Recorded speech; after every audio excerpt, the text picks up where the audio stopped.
Perhaps, but there is one man whose prophetic and predictive talents continue to baffle even the most hard-nosed skeptics. With his 8th grade education, he uncovered secrets of our past that no historians could have known. He predicted wars, diagnosed and cured illnesses, and saw cataclysmic changes to our planet that only scientists could have described. And he did it all in his sleep. A man named Edgar Cayce had the amazing ability to put himself in a trance and provide individuals with detailed information about virtually anything they asked about the present, the past, or the future. Edgar Cayce is probably the most profoundly important clairvoyant of all time. He was clearly the most gifted psychic of the 20th century. He predicted the Second World War, the deaths of presidents, the future of medicine, and diagnosed illnesses in his sleep. His psychic readings, 14,306 of them, are all archived and cataloged at the Association for Research and Enlightenment in Virginia Beach, Virginia. They remain the most massive collection of psychic material collected from a single source. Edgar Cayce didn't give 10, 20, 500 readings in his career. He gave 14,000. Think of a Las Vegas stage performer having to come up with a different routine twice a day, every day for 45 years. It's just not possible. Edgar Cayce gave readings about many, many different subjects. Nostradamus wasn't quite as eclectic. But like Nostradamus, Cayce was very sought after in his lifetime, and like his French counterpart, he also remained humble about his ability. Both of them were men who were deeply committed to a life of compassion and service to others. Both were very interested in health and healing. Nostradamus was a physician. Edgar Cayce was an intuitive diagnostic physician of sorts. Edgar Cayce and Nostradamus both started as healers, but later became more famous as prophets. Cayce was about to discover new, amazing abilities. His spine-chilling visions were about to turn him into the greatest prophet of the 20th century. Spectacular earth-change predictions. Something that would be catastrophic, probably even beyond what we could imagine.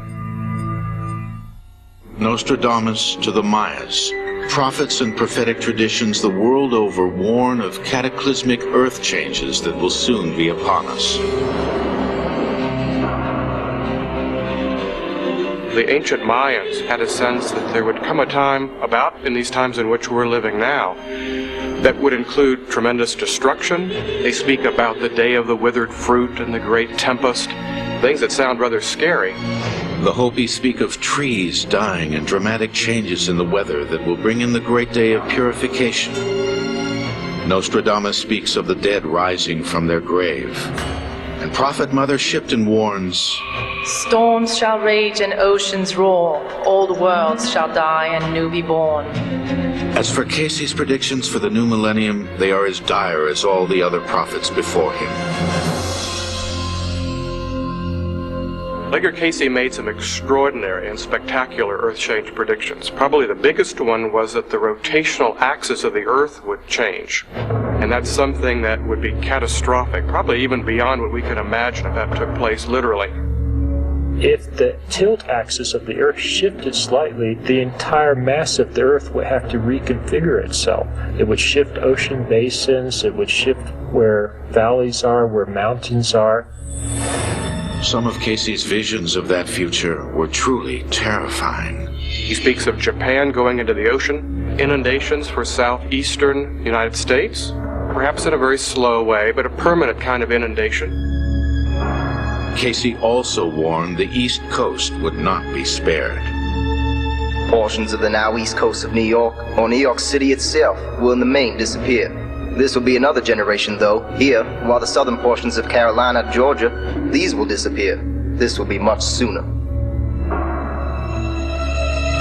He also suggests that Europe would change either geologically or climatologically in the twinkling of an eye.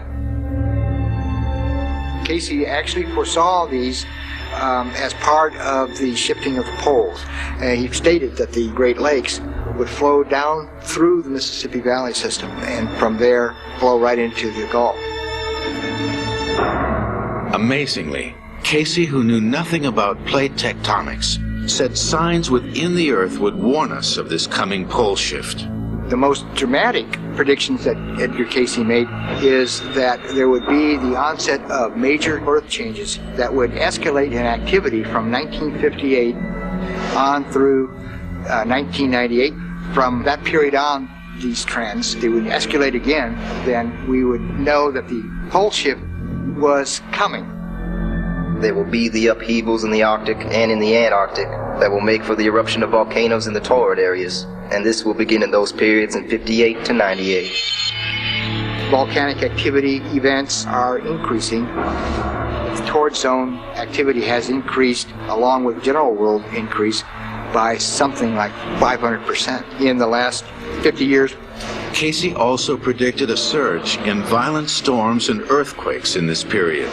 In the last 10 years, hurricane activity in the Atlantic has been at its highest, and an increasing number of earthquakes are being detected around the globe. And in 1999, German researchers measured more than 200 earthquakes in a period of 7 months above the Arctic Circle. Are Cayce, Shipton, Nostradamus, and the Maya and Hopis before them reading from the same book of prophecy? People from different cultures seem to have been able to tune into a kind of universal mind. That same level that Nostradamus and Edgar Cayce seem to have been able to tune into also. Is the world as we know it about to end? Some disaster with our skies, with our crops, with our rising oceans, they all can basically agree on that. They may emphasize one aspect more than others, but they all share the fact that we are entering a period of evolutionary crisis.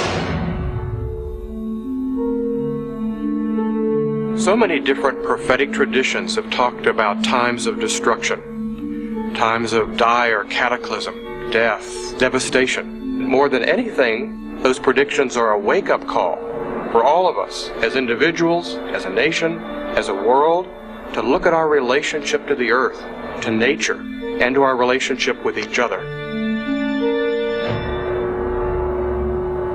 As dire as his Earth prophecies appear, Cayce believed in living in the present. He also believed, like Nostradamus and other prophets before him, that we have a hand in how the future will unfold. Still, in 1939, just as Cayce had predicted, a Second World War broke out. And in 1941, as America became entangled in the conflict, more and more people wrote or came to him asking about the fate of loved ones who were fighting abroad.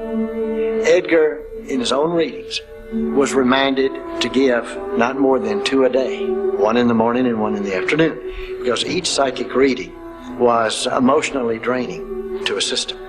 Well, Edgar Cayce could not say no to people, and that ultimately brought his downfall, because by the summer of 1944, he was giving 7 and 8 readings a day.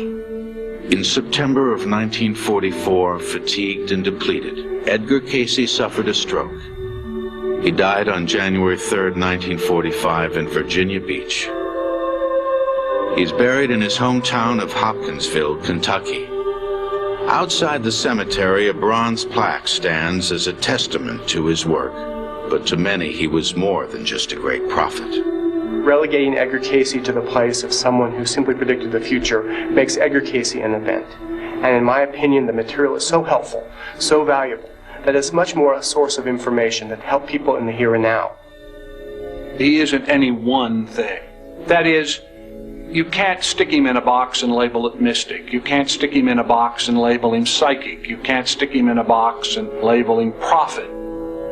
At the end of the day, Edgar Cayce's readings are not about whether he was right or wrong about Egyptian or Atlantean history, or whether there even was that kind of history.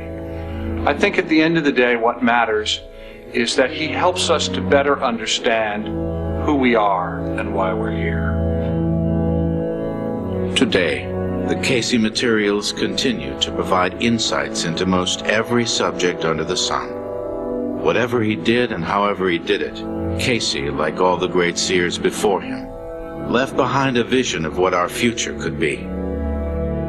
Whether that future unfolds remains to be seen.